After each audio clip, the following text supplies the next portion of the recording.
decided to bench Anthony Richardson in favor of starting Joe Flacco Sunday against the Vikings. The move came just 2 days after Richardson took himself out of a game because he was tired.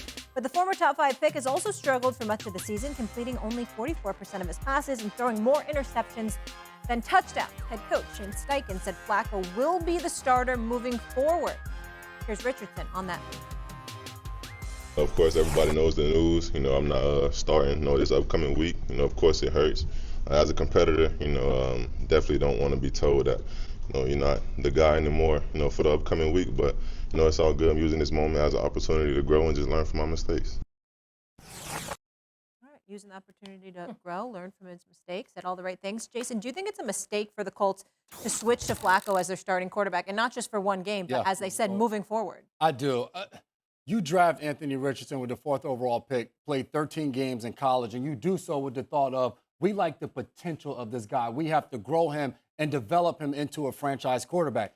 He's played just 10 games in the NFL, less than 500 snaps, less than 300 passes. So I don't see how this helps elevate his progression and his development by him watching. His entire rookie year, he watched. He already sat down and watched a starter in Gardner Minshew play and run the offense and do those things. Now in year 2, the only way at a certain point to get better as a player is to go out there and do it. Has it been pretty since been out there? No. There's some passes that have been completely off the mark. There's turnovers, there's fumbles, but I think he has to work through this.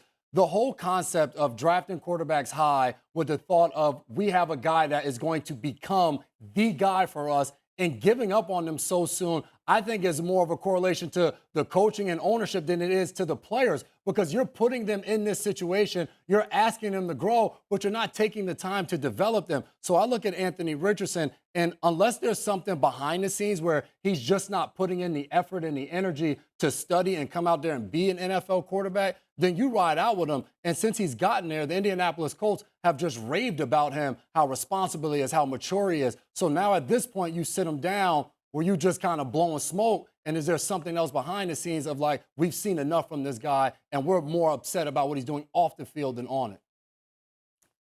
Y'all have to be more honest. Y'all played. Mm-hmm. Why would this happen? Because everything you just said is perfect. Why in God's name, then, would you do this? There has to be more to the story. Yeah.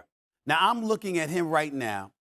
The man only started 13 games at the University of Florida. Yep. So it wasn't a bevy of experience. He only completed 54% of his passes while in college at Florida. Yeah. Okay? So it was kind of surprising to people that he went as high as he went. Okay? Then you come out there and you're saying what you articulated. They're saying about him. He's doing all the right things, et cetera, et cetera. Is it possible that they were just saying those things to justify the faith that they placed in him by drafting him so high as opposed to really, really telling the truth? Do teams do that? Do head coaches do that? Do organizations do that? We got to ask ourselves that question. Yeah. Y'all just confirmed. Yes, they do. Okay, so now we get to look at his play. And what do we see when we're looking at his play here? 10 career starts, a 5-5 record, 50% completions, 7 TD passes, 8 interceptions, a 68.8 passer rating. When we look at his rankings, this is among 31 quarterbacks with at least 125 pass attempts.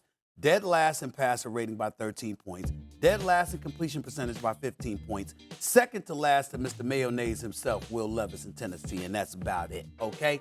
These are not impressive things, and only 29% of his passes being completed against the blitz. We're looking at Indy. They're a 4-14. Mm-hmm. They got a chance. They got a chance to make the playoffs. They got a chance to win the division. And you're looking at a guy in Joe Flacco. He's the comeback player of the year. He happens to be your reserve. A guy that the Cleveland Browns were looking at half this season and saying, damn, we made a mistake by not bringing him back because he wanted to come back, okay? What are they supposed to do? Along the way, it seems to me like they're making the right decision. He said all the right things there. He did. And all the right things. Handled himself with incredible poise and composure, and I give him credit for that. But in the end, your body of work, along with whatever you're showing them attitude-wise, I have to surmise, played the role in this decision. Because based on everything that you're saying, it would make no sense to put him on a bench for a lengthy period of time unless there are a whole bunch of things you weren't telling us that he's doing wrong. Mina? I think as the Colts organization, you got to ask yourself, I guess, when we talk about how we feel about this decision, what is your goal this season? Is your goal to maybe squeak into the playoffs and then lose? I don't think there is a person right now on this show who believes the Indianapolis Colts are a true threat to make a deep playoff run in the AFC. We all agree on that. Is that your goal? Or is your goal to develop and evaluate your young quarterback? Doesn't seem like that's it. So I have to ask, why are you thinking in such a short-term fashion? Look, when I first saw this news, I actually did understand it. I thought, okay, he's coming off of not only a rough loss, I don't think statistically what the box score says actually reflected what the game looked like, to be honest, but he didn't play perfectly. He didn't play great, to be honest. And obviously there was the incident with the tapping out. So I thought maybe they're just giving him a breather, a reset. We got to do this for the locker room. For his development, we actually think this is good. I thought that made sense. You're going into a very difficult game against the Minnesota Vikings. But then when they came out, Shane Steichen, the coach, and they said, no, this is it. Flacco's our starter moving forward. That didn't make sense to me. Because, again, to go back to what I said at the beginning, what is your goal this season? What is, at best, you make the playoffs, maybe. I don't frankly think they will. And then you're back trying to figure out what's going on at quarterback. The number 5 overall pick didn't get to learn from playing this season. I struggle to see how the Colts will be in a better position at the end of the season than they were at the beginning. So to me, this just feels like short-term thinking at the expense of your long-term goals. No, it's not a mistake. This team, because Joe's probably going to play a little bit more consistent. For the organization, I would say yes. So there's a couple layers to this. Number one, this is part of the epidemic that's going on a little bit right now in the NFL. For quarterbacks that get drafted early, we want production over projection, and that's a problem. It's always been projection over production when they were younger, and that has been expedited. I think number two, Anthony wasn't developing. That is a fair statement to make. Okay, at least at the rate or the level that you would want. I think there's 3 reasons why the Colts have to ask that question. Number one, injuries. He's been unavailable at times. So has that halted or kind of shorted some of that development? Absolutely. Number 2, he's not working. Is that part of this? Or number 3, he's never going to develop? That's what they have to ask themselves. Now, I think it's probably a little bit of 1 and 2. I don't think that it's easy, or I don't think you can say right now, this young man is just never going to develop. He's never going to get it. And after 12 or 13 games, we can see that. I think it's attached a little bit to the availability and maybe he's not doing the professional work on a day-to-day basis that's needed.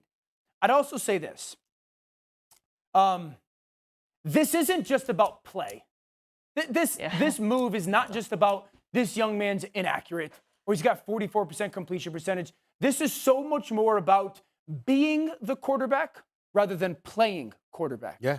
Being the quarterback, being the billion-dollar CEO that every single day walks into that building and everybody unquestionably knows he's got it.